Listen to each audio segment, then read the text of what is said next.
Hey guys, welcome back to my channel. Okay, so you know how in the last video it was really loud outside because the wind and stuff. I think I've done better because right now I'm in a room and I'm using an actual mic. So if you hear some background noise, it's probably just my parents talking. But today we're gonna be talking about 8 types of tornadoes. This is part 1 of the, I think, 2 or 3 parts. Well, I don't know yet. We're gonna be talking about 8 tornadoes. And yeah, so let's just get straight into the video and hope you guys learned something new today. Starting with the first tornado, guys. An invisible tornado is a tornado with no condensation funnel, which is basically just the tornado itself. These tornadoes tend to form when the air below the cloud base is too dry or the pressure drops lift. In these tornadoes' vortex are intensified cool and condensed visual funnel. You can tell if there's a tornado by seeing if there's dirt or debris in the air. Once there's rotation on the ground, that means there's rotation all the way up to the cloud base, and you need to take severe precaution. Let's move on to the second one. Anticyclonic tornadoes. You might have heard that tornadoes always spin counterclockwise in the northern hemisphere at least. However, about 2% of the tornadoes rotate anticyclonically. That means they spin clockwise in the northern hemisphere and counterclockwise in the southern hemisphere. One reason tornadoes can sometimes rotate in the opposite direction is because they're too small to be largely affected by the Coriolis effect, which is basically the effect where circulating air is deflected towards the right in the northern hemisphere and towards the left in the southern hemisphere. There is more significant amount of anticyclonic tornadoes that come with tropical cyclones. Let's move on to the third type of tornado, water spouts. There are 2 types of water spouts, fair weather, or also known as non-tornadic, and there's tornadic. Fair weather water spouts are not associated with the rotating updraft. Rotating updraft are displayed in supercells. And supercells usually have bad hail, heavy rain, high winds, and or tornadoes. Since this kind of water spout is not in a supercell, it's called a fair weather water spout. Most water spouts are non-tornadic and they don't last very long, typically only around 2 to 20 minutes. They're usually weak, having wind speeds around 65 to 85 miles per hour, or EF0 tornadoes. Tornadic water spouts come from a mesocyclone, just like tornadoes, hence the name. If a tornado travels from land to water, it becomes a tornadic water spout. True tornadic water spouts are much rarer than the fair weather water spout counterparts, since most of their frequently get them in landlocked places in the in Midwest, in the southern plains. And Asia-Sea's tornadic water spouts can make up half of the total number of tornadoes in the whole country. Moving on to the 4th type of tornado on this list. Long track tornadoes are tornadoes with a path of at least 15 to 20 miles.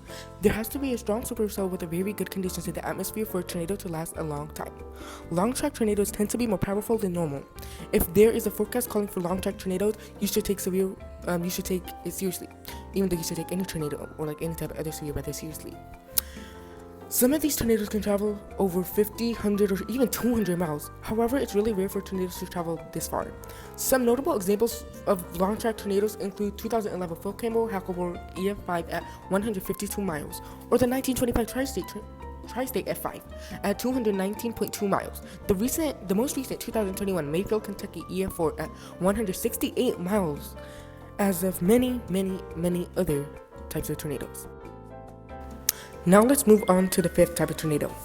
Twin tornadoes are when 2 tornadoes occur at the same time with close proximity of each other.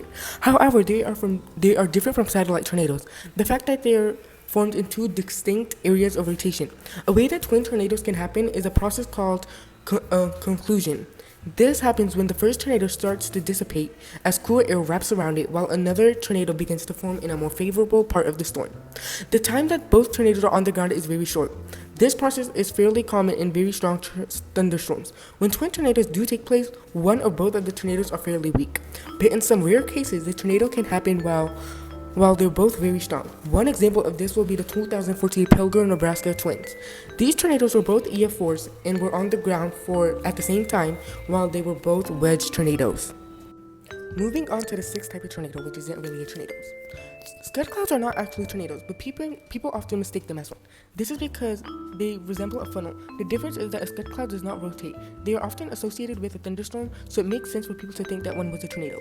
These clouds form as the warm updraft of a thunderstorm lifts the relatively warm air near the surface. These clouds condense, and the warm, moist air ascends outwards from the storm. Let's move on to the next one. Cold air funnels form underneath showers or weak thunderstorms when the air up is especially cold.